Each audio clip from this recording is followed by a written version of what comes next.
Okay, awesome, perfect. Well, hey, thank you everyone for sharing some of your time with us, either live, virtually over recording, or just in general whenever you can. We really do appreciate it. Today, we're very blessed to have an incredible guest speaker, a gentleman who has a lot of work experience in the industry in the field he's going to be talking about.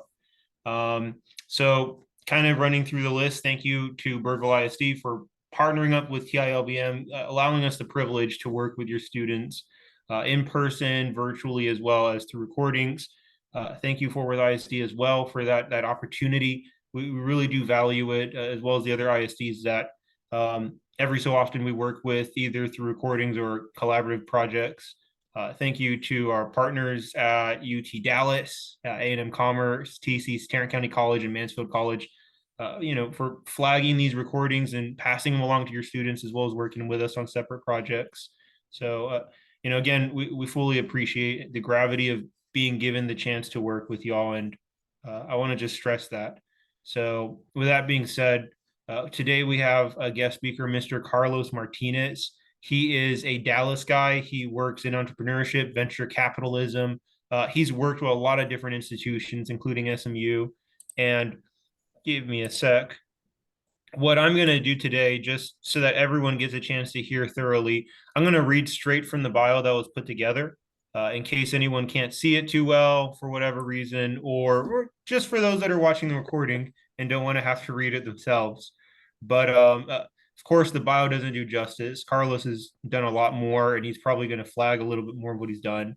But getting straight into it, Carlos Martinez is a general partner with Clement Capital Partners, an investment firm dedicated to partnering with promising companies that ensure profitability, but while also creating a measurable positive social impact in local communities and the wider world.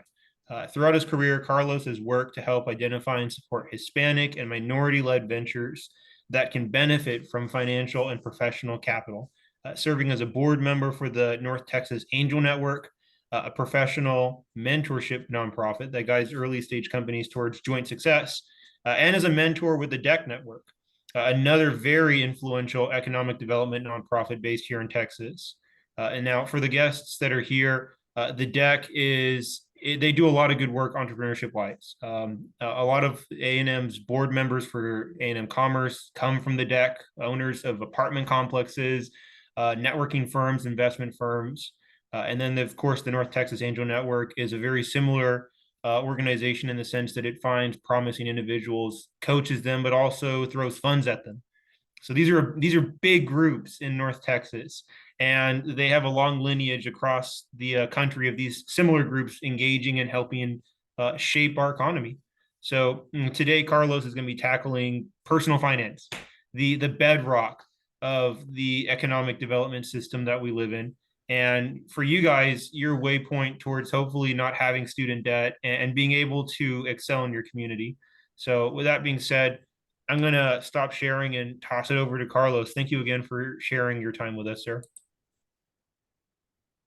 All right, let me share my screen here and then I'll share. Okay, can you see that okay? Yes, sir. Perfect, perfect.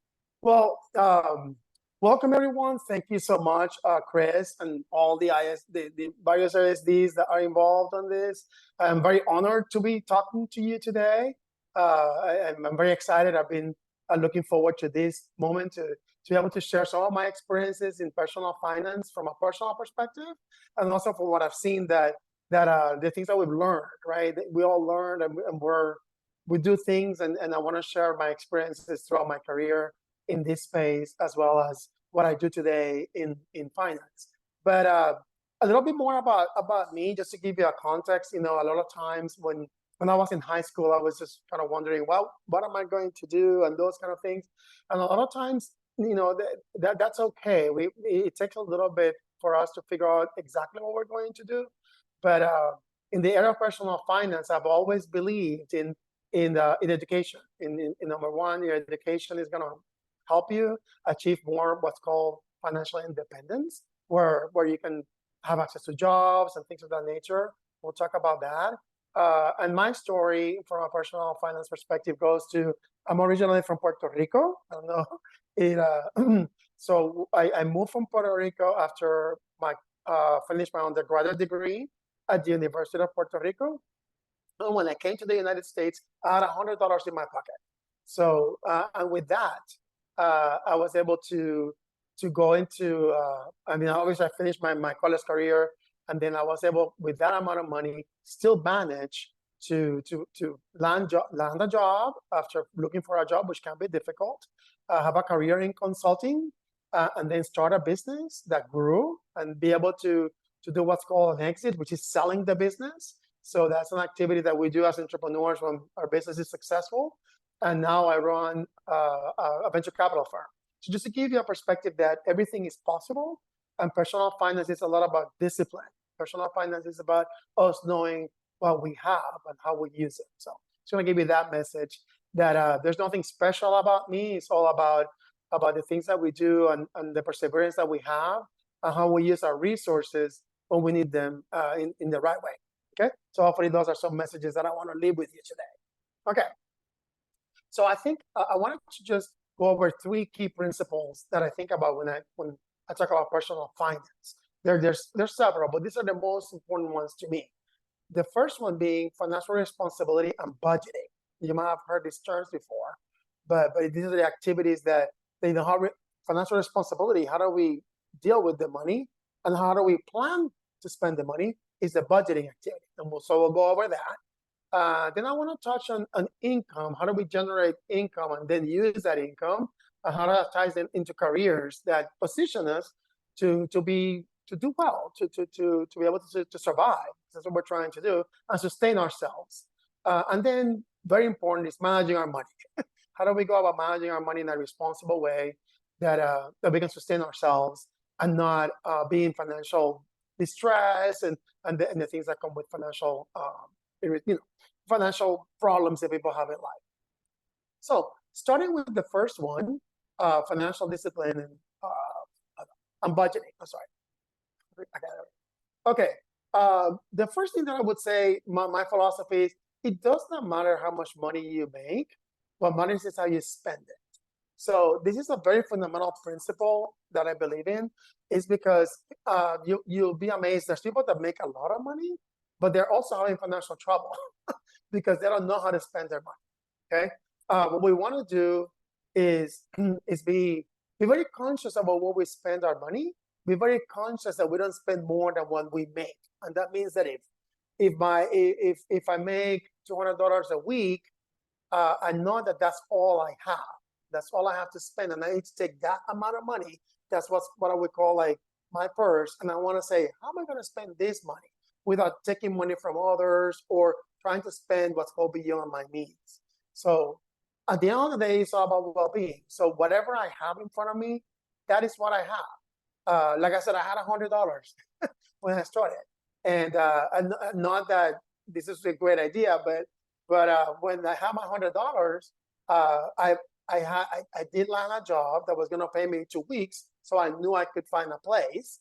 So I did find a place, but with the money that I had, I bought very little food that was not very expensive to survive during that period of time.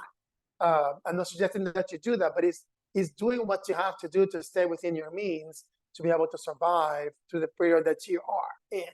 We all sometimes have financial difficulties, and sometimes things don't work well, or we learn from an experience. The important thing is whatever we do that is a lesson, to take it and learn, to say, okay, I did something that now put me in a situation, I get out of the situation, and I can now learn how to live with what I have. Okay, so always remember that. So whatever you have is a matter of like, how am I going to spend what I have, instead of trying to find ways, like we'll talk about credit cards, which you've heard about, or any kind of form of debt. I'll go more into that, but that's the problem. People that say, oh, I have a credit card, so I can start using the credit card to buy food, to buy everything that is essential. That is not financial discipline. That is not financial management. We'll talk about the way that we can use credit cards responsibly here in a moment. We talk about the way why debt is important, but if we use it properly, it's not a bad thing. It's bad if we use it the wrong way.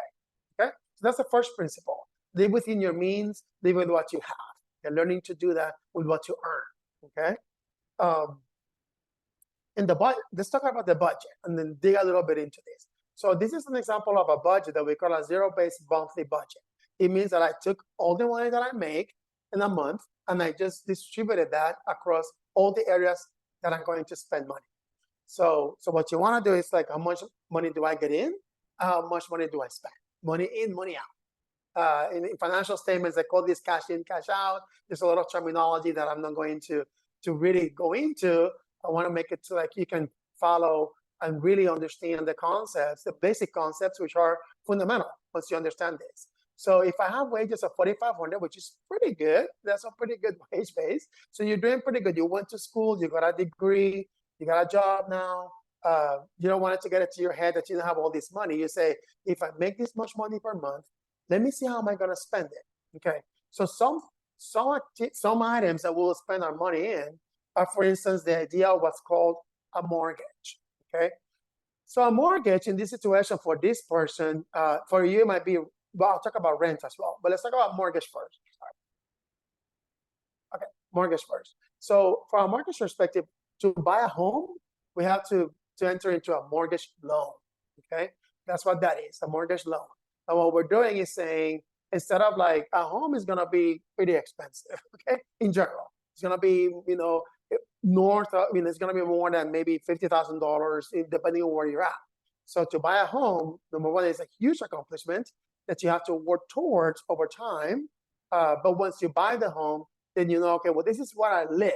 And that's a really important item in my budget. I need to be able to pay that. And I need to know, I want to live in a place that I can afford and live in a place that I can pay. And I say that because sometimes people say, I'm going to live in a home that is very expensive. So let's say that the mortgage was here like $3,000. Then I don't have much money more, you know, I don't have a lot of money left after that. And that creates financial stress. That creates a problem in personal finance. Instead of a mortgage, when you graduate, most likely you would have dorms. And then when you start your careers, you will have, you know, rent. You will rent a place. You will rent an apartment. Perfect. The same concept. I'm renting something. I don't own it, but I'm renting it now. So I have to have that on my budget. This is my basic living conditions. I have to be sure that I can pay this and not overdo it. I don't want to get an apartment that is too expensive. So I have, in my experience, like for instance, when I was in college, I had an apartment and I paid rent. Okay, with the money that I had from the financial aid that I was receiving, or any scholarship money that you have, or if you have any other sources for college education, which we'll talk about in a moment. But with that, I said, okay, well, I can live in this particular dormitory or apartment that I can afford. Then when I started working and I was able to buy a house with a mortgage, I bought a house that was modest, you know, an initial purchase. When buying a house, a lot of people make the mistake that they think, I'm going to buy this house and I'll be here forever. So I have to buy the ultimate house, spend a lot of money so I can get the best house ever. If you can, that's okay. But most likely, that's not the case. You want to buy a house that, when you buy a house, is what's called a property. It's property and an asset for you that would increase in value. Okay, so if I buy it for $100,000, after 5-10 years, it might be worth $200,000, you know, and so on. It will be increasing in value. So that means that I can now sell it, and the difference between what I purchased the house for and what I can sell it is money that I can take to now buy another house that is better and bigger. Okay, so that was my experience. You know, we had like 3 houses. So, you know, went from a very modest house, small house, then I went to the medium-sized house, and then a better house later in my life, in my career. So I do talk to a lot of people that are in this situation where they're like, oh my God, I'm stressed. My mortgage, my house payments are so high. Well, you know, just again, live within your means. How much really realistically can I afford now? And over time, you're going to build your wealth. What's called like building your financial independence. Okay. Other items are things that I need to eat. So I need to budget for groceries. I need to budget for bills that I need to pay. So I need to pay electricity, I need to pay water, I need to pay the phone, I need to pay cable, internet service. All those things are essential expenses that I need to cover. Gas for my car. You know, when you have a car, you're going to have to pay gas.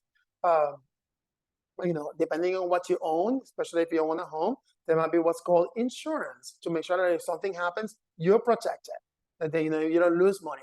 Insurance just says I'm paying an amount per month so that if there's a disaster and the house is destroyed, then it can be replaced or it can be repaired and things of that nature.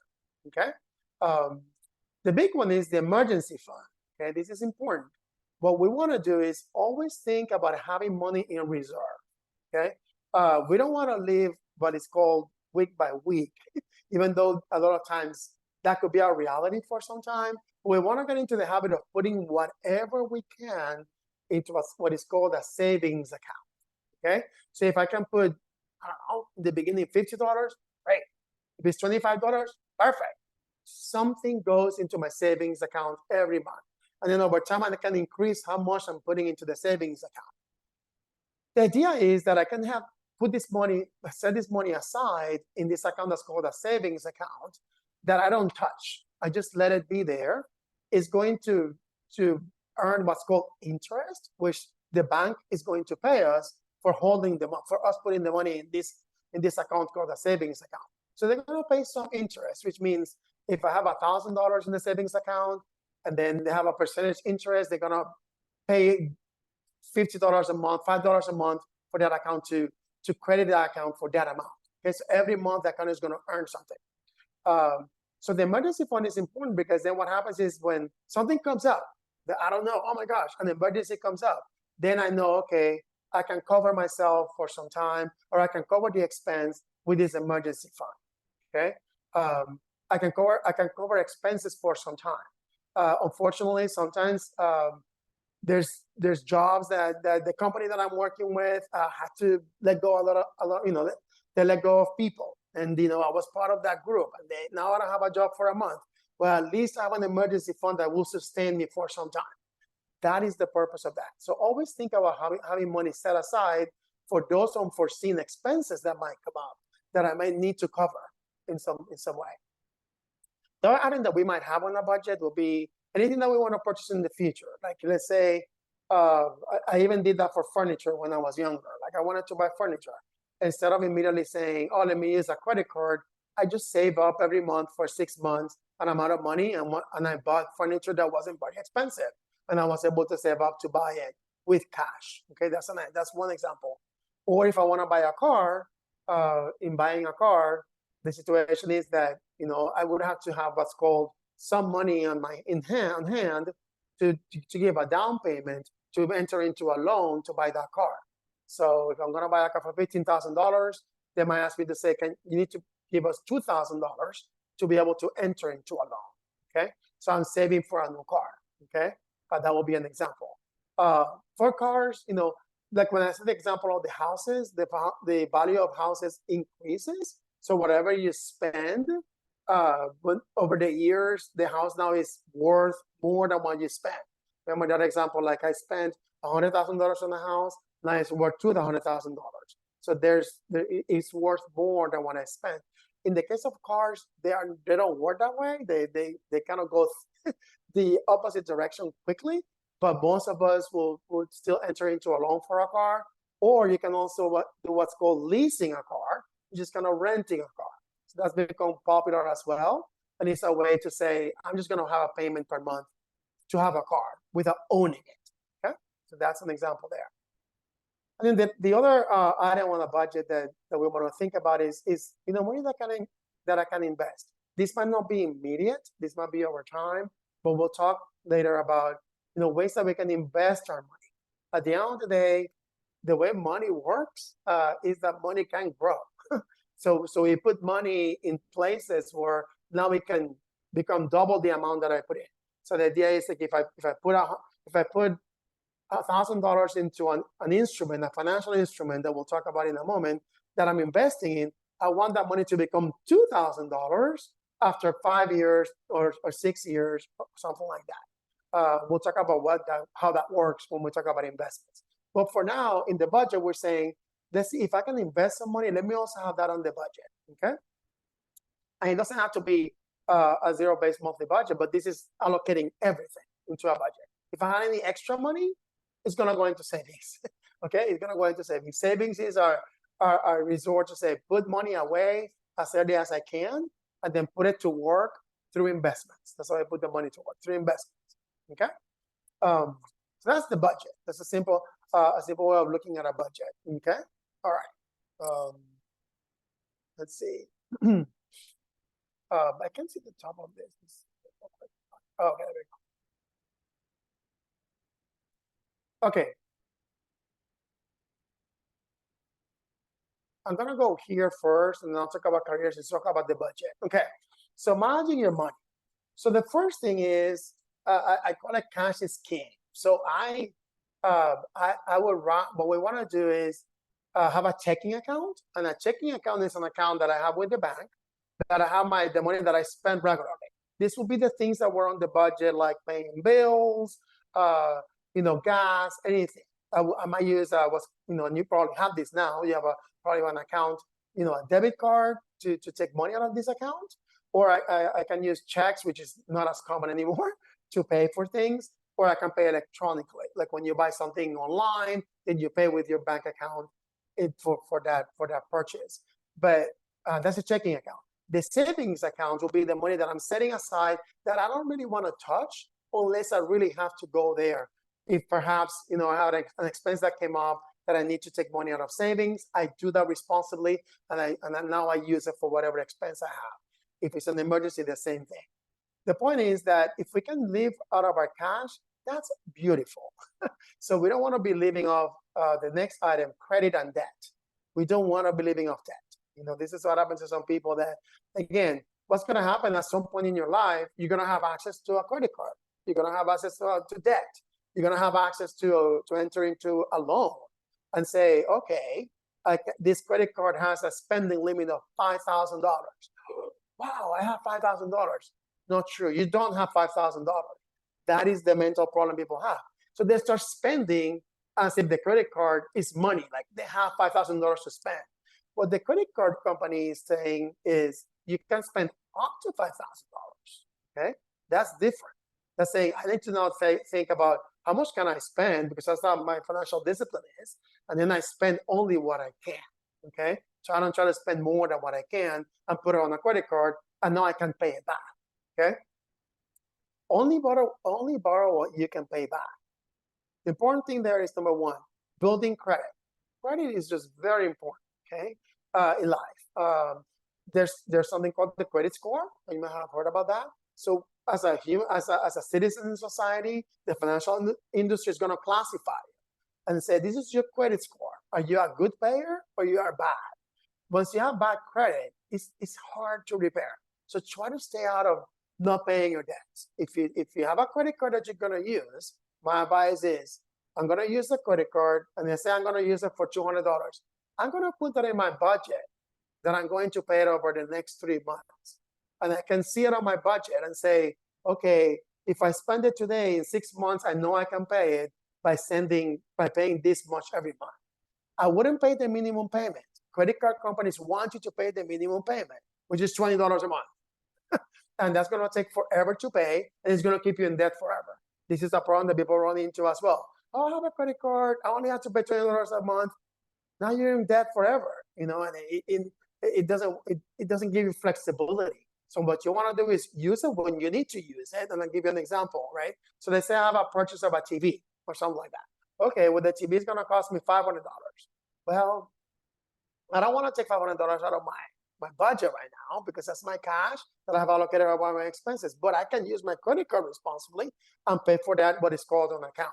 But I know that if I now, over the next 5-6 months, I do $50 or $40 a month, I can pay this off. Okay, or a period of within a year or something like that. So I want to know that I can pay. I want to know that I'm going to have the flexibility to pay this without buying a TV that has $2,000, and it's going to take me forever to pay. And then I'm what's calling maxing out my credit cards. Once we start maxing out our credit cards, which is spending all the money on credit cards, then it becomes chaotic, because now we're having to be paying debt all the time. We might miss payments on debt, and it doesn't look good for our credit score. So later on in life, when I say, well, now I graduated college, but I've been using, let's say, for instance, you have been using credit cards, not the way that we know that we're learning, but you've been putting a lot of money on credit cards, and you've been having a hard time paying paying the credit cards, your credit scores are going to look good.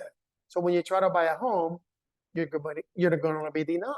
When you try to buy a car, you're going to be denied. When you try to get a job, that's going to be a problem. As an employer, we get information about your credit. So people don't know that. So that's all part of what the credit score is so important. So be very responsible about managing your credit and how much debt that you have. Okay. And that goes again to the basic principle. If you continue to think of the principle, I only spend what I can within my means, then this becomes very easy, because if you look at your budget, that I'm spending that on the credit card, but I can pay. Not going beyond. Another example of buying a car or a house. Okay. My time.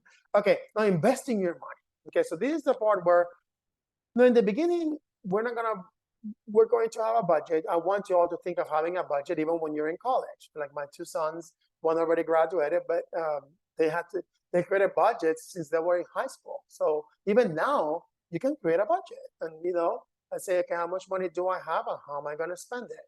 So you can feel comfortable on how you're using your money in things that you want to do, and not things that are beyond what you can afford. Okay, that's just a principle to learn early on. But later in life, after you're working and have more income, right, from a career, then you want to start investing your money. Now, the way we invest our money is by putting it on what's called stocks. Okay, so what we want to do is say, okay, if there is a company in the financial markets, right, that is attractive, let's say Apple, then I can invest on Apple. So I can find the stock price for Apple. I would have to go through a brokerage firm, and then I can buy stock in that company. What that means is that now I own a very small piece of that company. The stocks are like, there's a lot of people that own part of that company, but you're giving the company some money so they can raise their own capital in the form of stock. Okay, so now that you own that stock, what happens with stock is like stock fluctuates, okay, depending on market conditions. So if I bought the stock for $148, what I wanted to do is to move to $200. Okay, so now I own the stock, but now, oh wow, it's like the house situation. Now I own 200 instead of 148. So I made already money by holding this stock. Okay, so that will be the case of buying stock. The problem with buying individual stock, which is not necessarily wrong, but it's not the only thing we want to do, is that if I buy stock in one company and I spend $150 in stock in that company, then that company might fail and I might lose all my money. Okay, so that's why investing in one company alone in their stock is not best, even though I can have some investments in multiple companies. That's why we have what's called mutual funds. Okay, so mutual funds is when we have a group of companies that we invest into a fund. So what happens is there's a money manager, somebody that manages the fund, and says, I'm going to have Apple, I'm going to have Amazon, I'm going to have Netflix, all combined, okay, into the money that's being provided to the fund to invest in these companies. So the money manager would invest in those companies, but you're actually putting your money into all of them together. That's what a mutual fund does. It's like think about it as a basket of companies.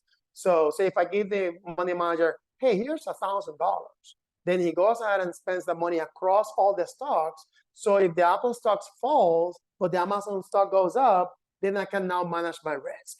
Now the $1,000 is still growing. I still have more room to grow the money because one of the companies in the basket is growing. Okay, so that's why mutual funds are very popular for people to invest. Okay, a proper portfolio, which is a combination of investments, would have some individual stocks, some mutual funds, and also some form of what's called bonds. And bonds are when companies issue what's called, like, they're actually trying to get a loan from people. So you're giving them the money so you can earn interest. Okay, those are the three forms that we invest in. Okay, I'm gonna go back to income. Okay, the income portion. Okay, so income and careers. For income, and I talk about income because I know we talked a lot about how to spend money, how to budget our money, and how to spend our money. But I do believe that understanding the income is important as well. in the place that you're in. Because we want to do something that we are good at, okay, and like to do that people want as well, and you can also be paid for, okay. This is fundamental because a lot of times we might like something. Like I sometimes like some disciplines when I was trying to make college decisions, but then but then the discipline that I started, I had to realize like, well, but when I graduate from college, I don't know that there's going to be a lot of opportunity in this field. I don't know that I can make a living with this field. I don't know that I can have the standard of living that I would like to have. So it's good to just understand that it's okay. We want to follow our passions, or we want to follow what we really want to do. We don't want to be doing a job just to make money. That just doesn't seem right. But we have to be conscious of the fact that it is through a job that we make a living. So we have to be conscious of the fact that the careers that we choose also will position us to have more financial independence, which means I don't have to be so worried about paying my bills. And they also position us to have more ability to manage our money better. For instance, if I have a job that if I can't get a job because of the field that I chose, that can make it difficult because I will not be able to pay my bills. I will not be able to sustain myself. So always think of that. What I tell students is that there are some fields that if you get an undergraduate degree in college, might not be able to provide you a lot of income. But if you get a graduate degree, then yes. So yeah, that's okay. Just think of what that needs to look like. Being realistic with yourself about how do I want to live? I don't want to be completely poor all the time with no money because I can't find a job or the job doesn't pay me enough, when it's gonna eventually not make you be happy, in my opinion. Okay, but do find something that you do enjoy and you're happy doing that you can get paid doing. Okay, making a living. Employment does, education, positions us for employment. So I think it's an important discussion to have in terms of, how do I make money so that I can sustain myself properly. Okay, and that goes back to, at the end, net worth. So the net worth of an individual, which is something that is measured also in the financial markets and as an individual, is the difference between what I have and what I owe. So what we want to do over time is own things that have value. So for instance, we might start paying rent in an apartment, and eventually we want to buy a house, so that the house now, like I said, would increase in value. So now I own a house, and the house is worth more than what I paid in the form of a loan. So the house has more value. So now my net worth is positive because the house has a value that is higher than what I owe. I want to own investments so that those investments then also provide me with a better net worth. Net worth is a measure to say, are you trying to spend more than what you can? Basically, do you owe more than what you own? In reality, what it means is like you can't really pay all your debts if you have to pay them tomorrow. So think about it that way. We want to be in a situation that we have a positive net worth, so that we can be comfortable and be able to manage our money properly in saying, okay, well, now I'm comfortable paying my debts. I'm in a place that I can afford all these things with the income that I'm getting from the profession that I love doing, that I also can find a way to get paid for. Okay.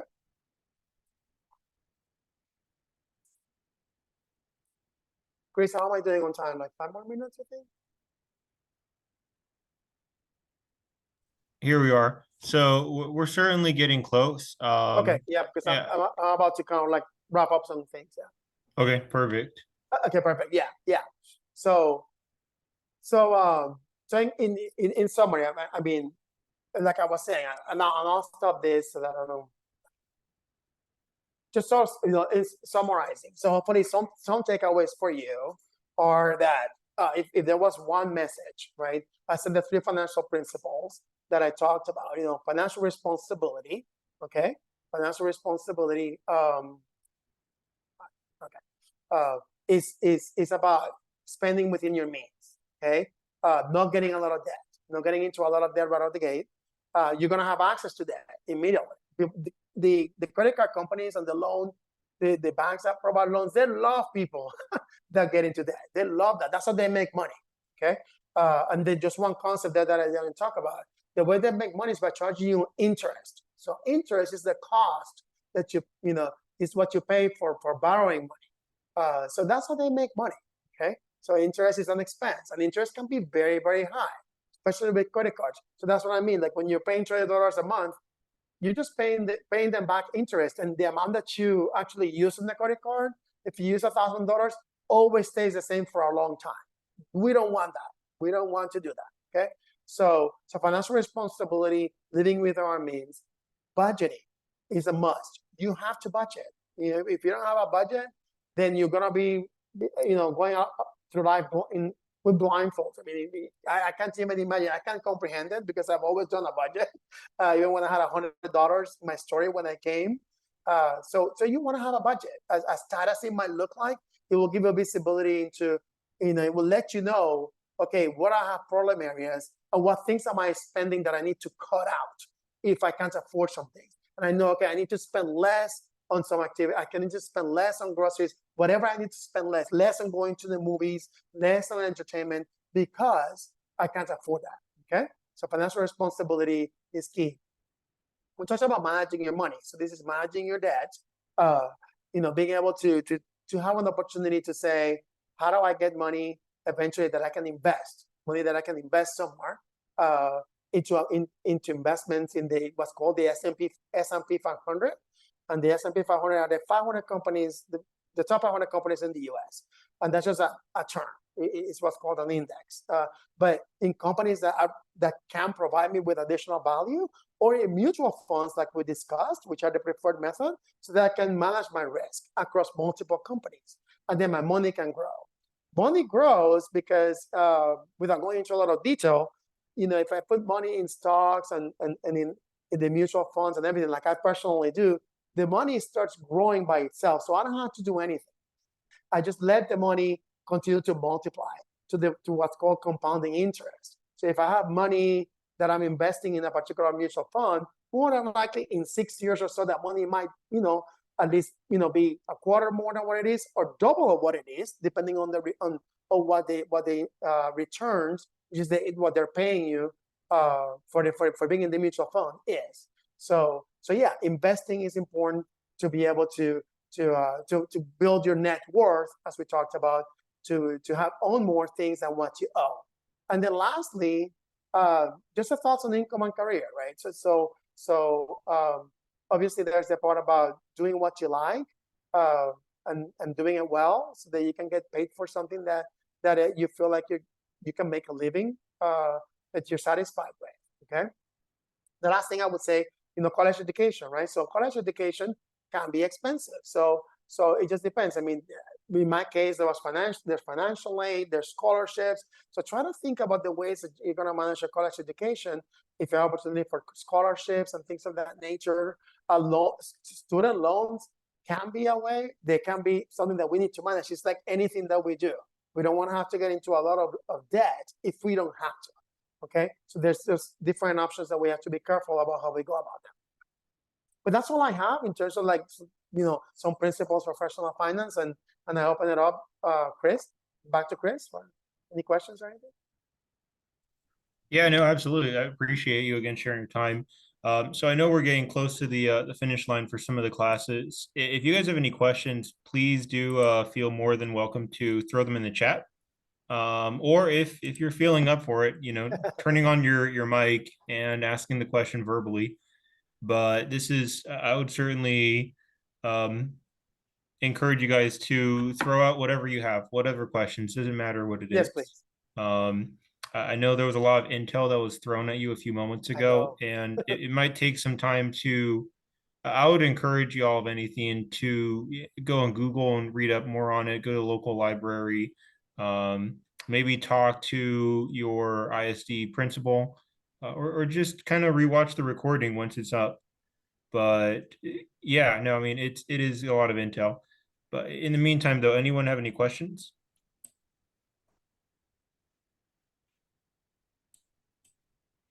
Let's see.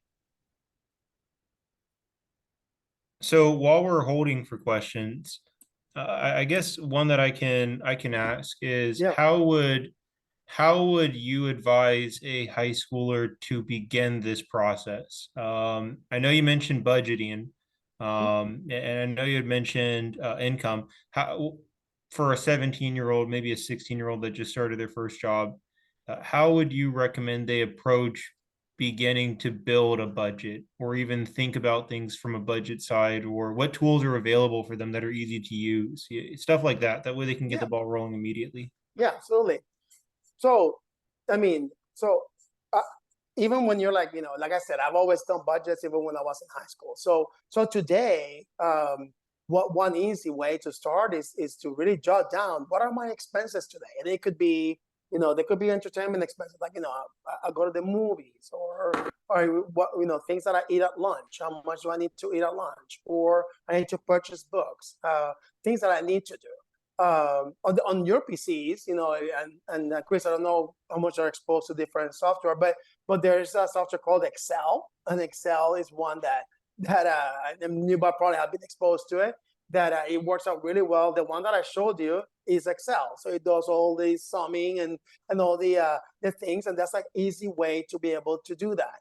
There is actually also apps, and there's actually that can be free to use if you Google, budgeting apps or anything like that. You can also do that.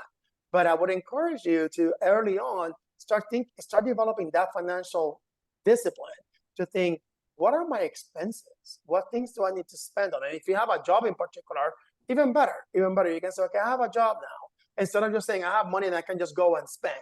That's what we kind of do. Just take a moment to think, okay, I have a job and I get maybe $100 a week or something like that. How do I want to spend that money over the course of the month? And ideally, you can start the process of saying, hey, I can put $20 into a savings account every month, or I can save a little bit. If you can start that even now, even better. Okay, okay. So I know we're still waiting on some questions. Real quick, playing off of what Mr. Martinez just said about Excel, I'm gonna share a resource with the students that will be pretty helpful for them, hopefully. For those of y'all that have not been to the TILBM website, it's www.tilbm.institute. All you have to do, guys, because again, Carlos is completely correct on Excel being an incredible tool. There are a lot of apps out there. I don't know all of them, Yeah. but what TILBM has tried to do to make y'all's life a little easier is if you go to programs, scroll down to the fellowship program, and then scroll here. This is just the info side of that page. But if you scroll to the first section, Parchment Student Resource Portal, all you guys have to do is click that, and it'll give you a roster where you can get access to our modules, you can get access to degree plan Great. resources. But what I'm trying to show for today, guys, is if you click on the share drive, click on that. On the modules, I know there's a lot of clicking, but it's because we have a lot of different things on this website. On the modules page, you're going to find, here we are, managing personal finance, module 7. And what TILBM has tried to do to make y'all's life a little easier is we've created a very basic template that plays a lot on what Mr. Martinez just shared with y'all. So, That's perfect. these are some generic ones, Mhm. your bills, your work, if you have a small hustle, food, gas, education, if you're a student who's going to community college right now in conjunction with your high schooling, adventures, if you have any, if you go to the gym, very basic ones. And this template shows you your real expenses. So for example, let's say I don't know, you went to the doctor. My bad. That was not good. And you spend, I don't know, your 25 bucks. That's a great insurance plan. So it'll show you your real costs. And then it'll show you what you estimated you might pay that month. And over here, if you're working, you can list your real earnings for that month, as well as what you're estimated to earn that month. And it'll kind of balance it out down here. This template has here's the actual template itself. Here's a data analytics section if you guys want to track your earnings for the whole year, a legend in case you guys want to like change the color coding, and then of course some instructions. So I love it's a it. really Yeah, basic one, but hopefully playing off of what Mr. Martinez said, it can be useful for a lot of y'all as you begin that journey. So that's a getting great real tool. quick. Yeah, that's I a great tool. Go ahead. no, you're fine. I'm still looking. I do not see any questions. That's okay. I remember when I was a kiddo and I Come on, hit started me up. asking those And if you have questions. even personal questions about things, things that I've done that I've learned from, I try to share with you. One thing that I would share, that one experience in the little time that we have left. So when I talk about the car, it's very personal to me because when I started working, I went and bought a car, a Mustang. I went and bought a Mustang because I thought, oh, Mustangs are great and whatever. It was really expensive, and I bought the car, and it was difficult for me to make the payments. So I'm telling you things that I had to learn that I'm hoping that I can pass on to you. Don't do that, okay? Because we get like, oh my God, I have a job now that's paying me, more than what I was making in high school, and now I can buy a, kind of a nice car. Well, no. So I had to go back to say, get rid of the car and buy a car that is like modest, right? A small car with two doors, and then eventually I was able to buy other cars. But that was a lesson for me that I had to live with because that car really made it difficult for me. I couldn't really save a whole lot for a period of time. I couldn't have the emergency fund wasn't too big. Like I talk about the emergency fund, and that's not what we want to be because we don't know what can come up. So remember always to say, I have to have what I call breathing room. So if I spend money, I have to be able to at least have a little bit of money that I can put away for the unexpected. And I don't want to have to be like, oh my God, I have to make all these payments. Otherwise, if I don't make this money, I'm not going to be able to pay it. That's not what we want. And that was my experience when I bought that first car, that Mustang. So just sharing that with you. Okay. No, that's actually a really big deal. Live below your means to the best of your abilities. And Yes. for a Yeah. lot of you guys, I would hope that you have the opportunity to start saving now because you don't have to worry about bills too much. Yeah. I know some of you that may not be the case. So seize that opportunity. Um, I certainly don't want to hold you for too much longer, Carlos. It seems at the moment we're not getting any questions, Okay. and that's okay. It some presentations the students ask a lot. Some it's a lot of Yeah. intel, and Yeah. they do need to probably decompress. Process. Yeah. And yeah, now I know I did when I first started learning finance. So I really did. Yeah. So it's a thing. I Okay. get it. But Yeah. no, thank you so much, sir. I really appreciate your time. I know the ISDs value it. They really do. They pass it along to the students, the recordings at least. Great. And for those of y'all, ISD faculty, staff, students, if you guys have any questions, if anything does start to formulate, or you start to think about, well, how do I start an investment account? Or what's a good bank for me to look at opening? Feel free to reach out. Feel free to reach out to me, and then I can pass it along to Mr. Martinez. And if he's Yes, please. available, Yeah. Yeah. Please. I we'll was get gonna that ball say. rolling. Yeah, if you got any questions that you want to send to me, I put the email address there in the beginning. When you look at the recording, you can email me or through Chris. I'm here to help in any way that I can. Yeah, see, you guys have a great champion here that can advocate for y'all. Yeah. And you know what? I mean, Carlos works with a lot of universities. So if any of you guys have questions about just college, how do you Yeah. navigate that? He's a great source of wisdom on that pathway, especially if any of you guys are looking at SMU or A&M College Station. So Absolutely. with that being said, though, I'll definitely wrap up the session. Carlos, is there anything else you want to throw out there real quick before we call it for the day? No, I mean, good luck to you all. Thank you so much for joining. I'm looking forward to your success. I know you're all in good hands with the ISDs, and I'm very very happy that you're having these kind of conversations now.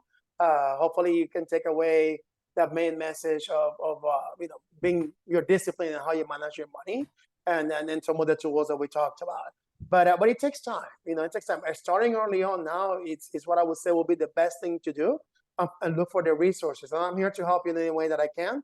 So, send it to Chris or just reach out to me directly, and I'll be happy to help you. Awesome. Thank you so much. This was cool. This was a big Yeah. deal. We really do appreciate your time. And with that being said, thank you everyone for tagging in. I know you're probably about to run into your next class. So we do appreciate the teachers that were able to sacrifice their own class time to join us live. That's always very valued. So you all have a great one. Thank you so much again. Thank you. Bye.